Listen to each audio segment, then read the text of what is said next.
महाभारत में भीष्म जब बाणों की शैया पर थे तो एक अद्भुत प्रेरक घटना हुई। महाभारत का युद्ध अंतिम दौर में था। भीष्म पितामह शरशैया पर लेटे थे। युधिष्ठिर अपने भाइयों के साथ उनके चरणों के समीप बैठे उनका धर्मोपदेश सुन रहे थे। तभी द्रौपदी वहां उपस्थित हुई और बोली, पितामह मेरी भी एक शंका है। बोलो बेटी, भीष्म ने स्नेहपूर्वक कहा।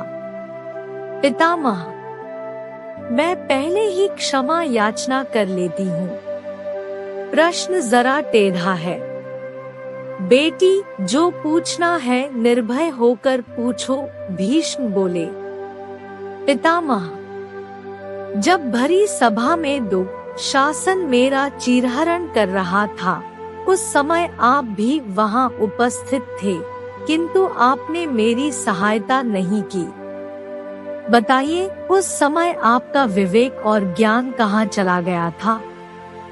एक अल्लाह के चीरहरण का दृश्य आप अपनी आंखों से किस प्रकार देख सके थे? यह सुनकर पांडव चौंक उठे।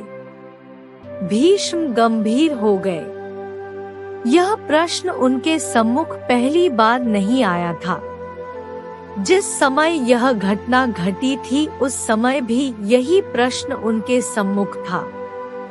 उसके बाद जब कभी उन्हें इस घटना का स्मरण होता तो वह प्रश्न रूप में ही उनके सामने रहता। आज द्रौपदी ने स्पष्ट पूछ लिया था। भीष्म बोले, बेटी तुम ठीक कहती हो। असल में बात यह है कि मैं उस समय दुर्योधन का पाप से पूर्ण अन्न खा रहा था। वही पाप मेरे मन और मस्तिष्क में समाया हुआ था। मैं देख रहा था कि यह अत्याचार हो रहा है, अधर्म हो रहा है, लेकिन उसको रोक नहीं सका। मैं चाहता था कि ऐसा न हो, किंतु मना करने का सामर्थ्य मुझ में नहीं रह गया था। लेकिन आज सहसा यह ज्ञान कैसे प्रकट हो रहा है? द्रौपदी ने बीच में ही कहा। बेटी, आज अर्जुन के बाणों ने मेरा वह सारा रक्त बाहर निकाल दिया है जिसमें दुर्योधन के पाप के अन्न का प्रभाव था।